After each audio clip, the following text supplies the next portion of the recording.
Hello everyone. आज हम पढ़ेंगे हमारी पुस्तक कलरव का 11वां पाठ्यक्रम 3 सवाल। शुरू करेंगे इसके सारांश से, फिर पढ़ेंगे शब्दार्थ और फिर करेंगे इसका अभ्यास पत्र। तो हमारे पाठ्यक्रम 3 सवाल का सारांश ये है कि एक राजा था जो बहुत समझदार था। वो सारी चीज़ें सोच समझ कर करता था। एक दिन राजा के मन में 3 सवाल उठते हैं कि वो 3 सवाल थे कि कोई भी काम करने का सही समय क्या होता है। दूसरा सवाल ये था किन की बातों को गौर से सुने और किन की बातों पर अमल करें और किन की बातों को ना सुने। तीसरा सवाल ये था जो कि सबसे ज़रूरी उन्हें लगा, वो सवाल था कि कौन सा काम सबसे आवश्यक है। सवालों का उत्तर जानने के लिए राजा ने घोषणा कराई। दूर दूर से काफ़ी लोग भी आए, लेकिन राजा किसी के भी जवाब से संतुष्ट नहीं हो पाए। उन्हीं के प्रांत में एक जंगल था जिसमें कि एक साधु रहते थे। राजा उनसे एक साधारण व्यक्ति के रूप में मिलने जाता है ताकि उसे उसके सवालों का उत्तर मिल सके। जाता है वहाँ पे राजा तो देखता है कि साधु जो है अपने झोपड़ी के आसपास के ज़मीन को खोदने में मगन है।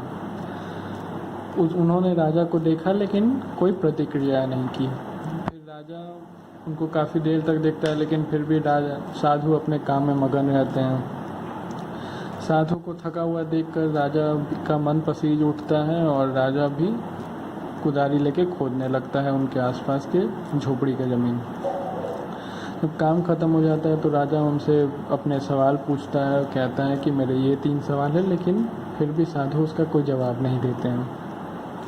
साधु के ना जवाब देने पर राजा उनसे जाने की बात करता है, लेकिन तब भी साधु अपनी तरफ से कोई प्रतिक्रिया नहीं दिखाते हैं। उतने में ही एक बाहर से आदमी आता है जिसे जो काफ़ी घायल रहता है, दौड़ते दौड़ते आता है। उसे देखकर राजा और साधु काफ़ी चिंतित होते हैं और उसका उपचार करते हैं। उसे ठंडा पानी पिलाते हैं और रात भर उसके देखभाल करते हुए तीनों साथ में सो जाते हैं। सुबह उठते हैं तो वो घायल आदमी राजा से माफ़ी मांगता है और उन्हें बताता है कि वह उनका शत्रु है जो कि उन्हें मारने के लिए आया था। लेकिन राजा ने उन्होंने उपचार किया, राजा और साधु ने, जिसकी वजह से उसकी जान बच गई। यह सुनकर राजा काफ़ी खुश हुआ और उसे माफ़ कर देता है। राजा फिर अपनी कुटिया से बाहर निकलता है साधु से अपने 3 सवाल पूछने के लिए। तो साधु कहते हैं कि तुम्हें अपने 3 सवालों के उत्तर मिल चुके हैं, लेकिन राजा को ये बात समझ में नहीं आती है। राजा को ये बात समझ में नहीं आती है और फिर वो पूछता है कि आखिर कैसे। तो साधु कहता है उनसे कि जब वो घायल व्यक्ति आया तुम्हारे पास तो उसका उपचार करना ही सबसे सही कार्य था। अगर तुम उसका उपचार नहीं करते तो वो तुम्हें मार डालता। तुमने मेरी बात सुन के मेरे साथ ज़मीन की खुदाई की, वो इसलिए उस वक्त सबसे महत्वपूर्ण व्यक्ति मैं था। उसी तरह जब वो घायल व्यक्ति वहाँ पे आता है और तुमने उसका उपचार किया, किसी और बातों पे कहीं और ध्यान ना देके, इसलिए सबसे महत्वपूर्ण व्यक्ति वही था। और तुमने उसका उपचार किया, इसलिए सबसे आवश्यक काम यही होता है कि हम दूसरों की मदद करें।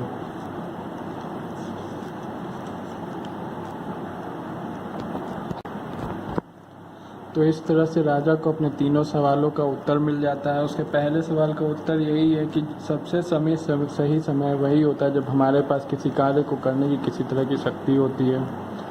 उसके दूसरे सवाल का जवाब ये होता है कि सबसे महत्वपूर्ण व्यक्ति वही होता है जिस वक्त हम जिसके साथ होते हैं। जिस पल में जो हमारे साथ है उस वक्त सबसे महत्वपूर्ण व्यक्ति वही होता है हमारे लिए। और उसके तीसरे और सबसे महत्वपूर्ण सवाल का जवाब ये होता है कि वही कार्य सबसे आवश्यक होता है जो कि जिसमें हम दूसरों की मदद कर सकें, किसी की पे दया दिखा सकें, अपने आसपास के लोगों की मदद कर सकें। यही होता है सबसे सही कार्य। बढ़ते हैं शब्दार्थ के ऊपर।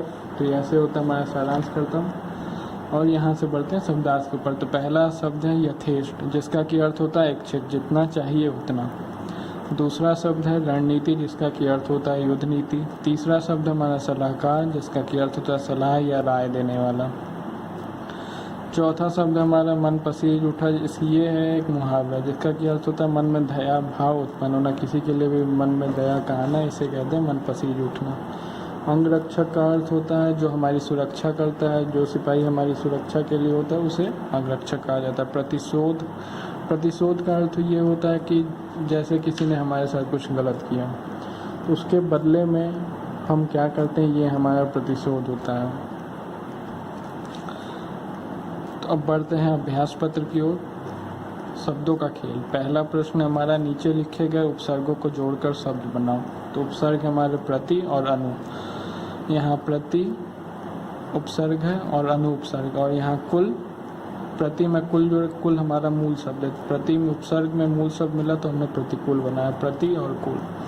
इसी तरह उपसर्ग यहाँ पे हमारा अनु है और मूल शब्द करण है, दोनों को जोड़ के अनुकरण बना। बढ़ते हैं दूसरे प्रश्न की ओर। नीचे लिखे अनुच्छेद में उचित स्थानों पर विराम चिन्हों का प्रयोग करें। ये एक अनुच्छेद दिया गया, इसमें विराम चिन्हों का प्रयोग करना है जहाँ जहाँ हमें लगता है कि विराम चिन्ह की ज़रूरत पड़ेगी। तो पहला है, सारे उत्तर अलग अलग थे। यहाँ पे हमारा पूर्ण विराम लगेगा। राजा को एक भी उत्तर सही नहीं लगा, यहाँ पे भी पूर्ण विराम। वहाँ साधु के पास गया, उसने देखा साधु बहुत लगन से ज़मीन खोद रहे थे। पास जाकर राजा ने कहा, यहाँ पे लगेगा हमारा अल्प विराम। मैं आपके पास अपने प्रश्नों का उत्तर पाने की आशा में आया हूँ। यहाँ योजक चिन्ह, क्योंकि यहाँ वो अपना प्रश्न बता रहा है। ये है उसका प्रश्न। मेरा पहला प्रश्न है कि किसी कार्य को शुरू करने का सही समय क्या है। यहाँ पे प्रश्नवाचक चिन्ह लगेगा। ये हो गया हमारा प्रश्न का उत्तर। अब बढ़ते हैं तीसरे प्रश्न की ओर। स्तंभ क में उपसर्ग तथा स्तंभ ख में शब्द दिए गए हैं, जोड़कर सार्थक शब्द बनाओ। ये हमारा स्तंभ का और ये स्तंभ ख, तो हमने पहले से लिख लिया, अब उनको मिला के शब्द बनाएंगे। पहला हमारा स्तंभ क है, आ का मूल ये उपसर्ग है और ये हमारा मूल शब्द, दोनों मिलके आजीवन बना। इसी तरह यहाँ उपसर्ग है अव और मूल शब्द है गुण, मिलके अवगुण बना। यहाँ है हमारा मूल शब्द, मूल नहीं उपसर्ग है यहाँ पे अप और मूल शब्द है हरण, दोनों मिलके अपहरण बना। फिर यहाँ उपसर्ग है निर और ये है हमारा मूल शब्द बल, मिलके निर्बल। निर फिर से उपसर्ग, मल हमारा मूल शब्द निर्मल।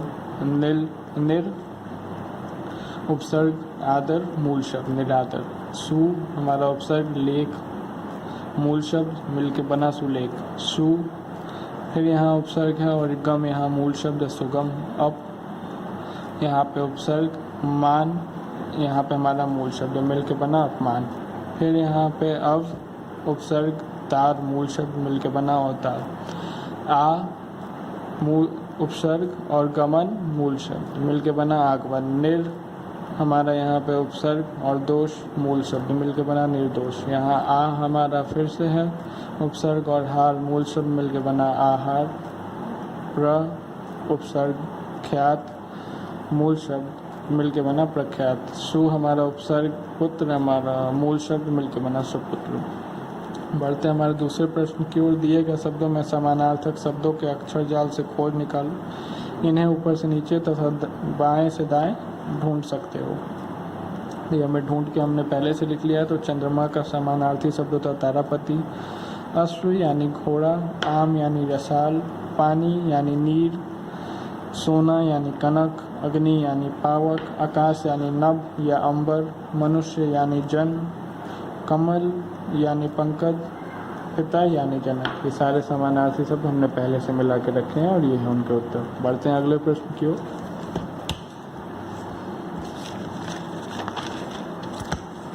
रिक्त स्थानों पर उचित मुहावरों का प्रयोग करो। तो ये पहला हमारा प्रश्न है, सिपाही को देखकर चोर सिर पर पैर रखकर भागा। ये हमारा रिक्त स्थान था तो इसमें हमने भरा पहला हमारा मुहावरा, सिर पर पैर रखकर भागा। अचानक सामने शेर को देखकर उसके डैश, तो यहाँ पे हमने भरा हाथ पैर फूल गए, वो काफ़ी डर गया और घबरा गया। इसका होता है मुहावरे से हमने हाथ पैर फूल गए। पकवानों की महक नाक में आते ही पेट में चूहे कूदने लगे। मुहावरा है हमारा पेट में चूहे कूदने लगे, जिसका क्या अर्थ है बहुत तेज भूख लगना। हमारा चौथा प्रश्न है, नट को पतली रस्सी पर चलते देखकर लोगों ने दांतों तले उंगली दबा ली। यहाँ मुहावरा है दांतों तले उंगली दबा ली। उसका अर्थ होता है कि अचंभित हो गए। हमारा आखिरी प्रश्न है, परीक्षा समाप्ति के दिन वह घोड़े बेचकर सो गया। यहाँ मुहावरा हमारे घोड़े बेचकर सो गया, और इसका अर्थ होता है कि निश्चिंत होना, सारी नहीं क्या कहते हैं, निश्चिंतता से सो जाना। हमारा अगला प्रश्न है, नीचे दिए गए वाक्यों में संज्ञा, स्वरनाम, विशेषण, क्रिया विशेषण शब्दों को छांटकर निर्धारित कीजिए। रसोई यहाँ पे हमारा संज्ञा है, अपनी यहाँ स्वरनाम है, मैली ये विशेषण है, और नहीं बदली हमारा क्रिया है। फिर से यहाँ पे क्या कहते हैं, आप हमारे स्वरनाम है, बड़ी यहाँ पे विशेषण है, मिली क्रिया है, बहन हमारी संज्ञा है, और मेरी स्वरनाम है। फिर बढ़ते हैं अगले प्रश्न की ओर। परिश्रम हमारा संज्ञा, करेगा क्रिया, मीठे विशेषण, खाएगा क्रिया। वह यह हमारा स्वरनाम है, धीरे धीरे क्रिया विशेषण है, नदी हमारा संज्ञा है, किनारे भी संज्ञा है, और पहुंचा हमारा क्रिया है। छोटा या विशेषण है, बच्चा संज्ञा है, जोर जोर क्रिया विशेषण, चिल्लाने लगा ये हमारा क्रिया है। बढ़ते हैं अगले प्रश्न की ओर। बोध प्रश्न। पहला प्रश्न है, राजा के मन में उठे 3 सवाल क्या थे? तो राजा के मन में उठे 3 सवाल ये थे कि कार्य करने का सही समय कौन सा होता है, पहला प्रश्न। दूसरा प्रश्न, किस व्यक्ति की बात हमें सुननी चाहिए और किस व्यक्ति की बात हमें नहीं सुननी चाहिए। तीसरा प्रश्न उसके मन में जो सबसे आवश्यक था वो ये था कि कौन सा कार्य सबसे ज़रूरी होता है। बढ़ते हैं अगले प्रश्न की ओर। लोगों के प्रश्न के उत्तर पाकर राजा संतुष्ट क्यों नहीं हुआ? लोगों ने सही उत्तर नहीं दिए, किसी ने कुछ कहा और किसी ने कुछ कहा, जिसकी वजह से राजा संतुष्ट नहीं हुआ। अगला प्रश्न है, राजा को अपने प्रश्नों के क्रमश क्या उत्तर मिले? तो राजा को अपने प्रश्नों के उत्तर ये मिले, जिस समय जो कार्य हो रहा हो उस कार्य करने का वही सबसे उपयुक्त समय है। उसके दूसरे प्रश्न का उत्तर ये था, उस समय जो व्यक्ति आपके पास हो वही सबसे महत्वपूर्ण है। और तीसरा उसके सवाल का जवाब ये था कि अगर कोई व्यक्ति संकट में है तो उसकी रक्षा करना, उसकी मदद करना ही सबसे महत्वपूर्ण कार्य होता है। बढ़ते हैं अगले प्रश्न की ओर। जब घायल व्यक्ति भागते हुए साधु की कुटिया पर आया तब साधु और राजा ने क्या किया? तो जब घायल व्यक्ति आया तो राजा और साधु ने मिलकर उपचार किया उसका, उसे ठंडा पानी पिलाया और रात भर सब लोग साथ में आराम किए। घायल व्यक्ति बढ़ते हैं दूसरे प्रश्न की ओर। घायल व्यक्ति ने अपने बारे में राजा से क्या बताया? घायल व्यक्ति राजा को अपने बारे में बताता है कि वो उसका शत्रु है और वो उसे मारने आया है, लेकिन राजा के अंगरक्षकों ने उसे पहले ही मार के घायल कर दिया। बढ़ते हैं अगले प्रश्न की ओर। यदि साधु ने सीधे सीधे प्रश्नों का उत्तर दे दिया होता तो क्या होता? अगर साधु ने सीधे सीधे राजा को उसके प्रश्नों का उत्तर दे दिया होता तो हो सकता है कि राजा को पहले समझ में नहीं आता, या फिर आता भी तो वो तुरंत चला जाता, उसे उसका महत्व नहीं समझ में आता, इसलिए साधु ने जल्दी में जवाब नहीं दिया। हमारा दूसरा प्रश्न, यदि घायल की मरहम पट्टी और सेवा में राजा रुचि न लेता तो क्या होता? अगर घायल की मरहम पट्टी और उसमें उपचार में राजा मन नहीं लगाता तो वो घायल व्यक्ति उसे मार डालता। बढ़ते हैं हमारे अगले प्रश्न की ओर। राजा द्वारा की गई सेवा का घायल व्यक्ति पर क्या प्रभाव पड़ा? राजा और साधु द्वारा जब घायल व्यक्ति का उपचार किया गया, उसे ठंडा पानी लोगों ने पिलाया, तो घायल व्यक्ति काफ़ी प्रभावित हुआ और उसने भविष्य में राजा की सेवा करने का इच्छा व्यक्त किया, और उसने बताया भी कि वह उसे मारने आया था, लेकिन फिर उसने राजा से माफ़ी भी मांगी। बढ़ते हमारे आखिरी प्रश्न की ओर। राजा की जगह तुम होते तो?